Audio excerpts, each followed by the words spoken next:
তাহলে এখন আপনাদের আমরা এলাকার দৃশ্যগুলো দেখাবো। তো চলুন আমাদের সাথে, আমরা আপনাদের দেখাবো আমাদের এলাকার নদী।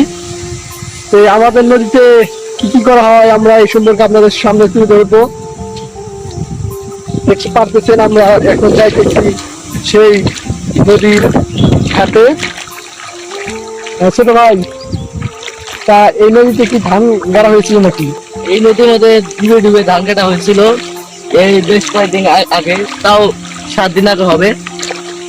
ধান তোলা গেছে, কি অবস্থা কৃষকের মাথায় হাত পড়ছে, এরকম অবস্থা।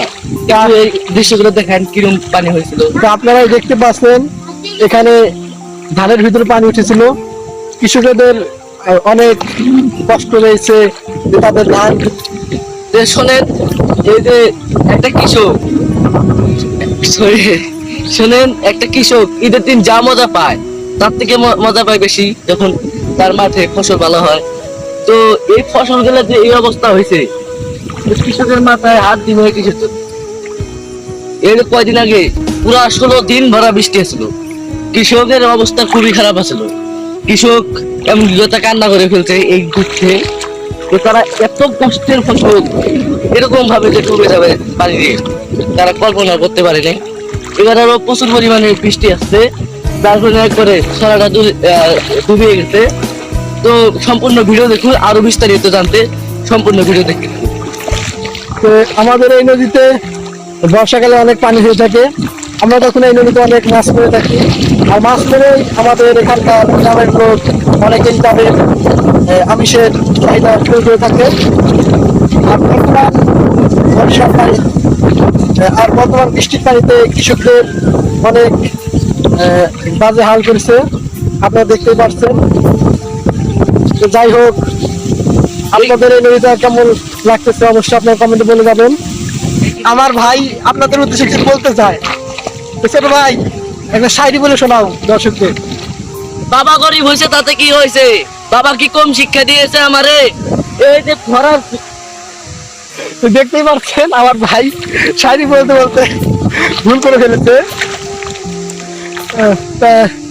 বাবা গরিব হয়েছে তাতে কি হয়েছে, তোমাকে আর হবে না, তুমি আর বলতে পারবে না এটা।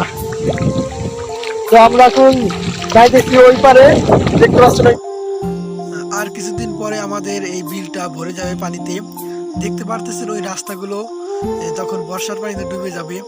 এখানকার মানুষের অনেক কষ্ট হবে বর্ষাকালে, অনেকেই বাড়ি হারা হয়ে যাবে। দর্শক, আমরা যে এত বছর কথাগুলো বললাম তার প্রমাণ সহ আপনাদেরকে দেখাচ্ছি। তো ওই যে দেখছেন, অবশ্যই ক্যামেরার মধ্যে ধরা পাবেন না, তাও সামনে নিয়ে দেখার সুযোগ করে দিচ্ছি। তো ক্যামেরাম্যান আসুন। দর্শক ভাইরা, আমরা এখানে প্রস্তুতি জমে বোঝা হয়ে গেছে। তো দর্শক, এই যে পানি যেমন হয়েছে, পানি কোনো সমস্যা না, তার থেকে বেশি এই যে কস্তুরি গুলো যে দেখতেছেন সেগুলার ধানকে ক্ষতি করছে বেশি, যার জন্য কৃষক খুব কষ্ট পেয়েছে মনের ভিতরে। তো এবার যে এত পরিমাণে ধান গুলো যে নষ্ট হয়েছে বলার বাইরে। এখন আমরা লাভ নাই। তো আমরা ওই ধান কাটতেছি, ওইখানে ধান কাটতেছে। এখন আমরা ওদের কিছু বলবো, দেখি। তো এতক্ষণ আপনাদের আমরা অনেক কিছু দেখালাম, আপনাদের কাছে তা কেমন লেগেছে অবশ্যই কমেন্টে বলে যাবেন। আর এরকম ভিডিও পেতে অবশ্যই আমাদের চ্যানেলটি সাবস্ক্রাইব করে নেবেন।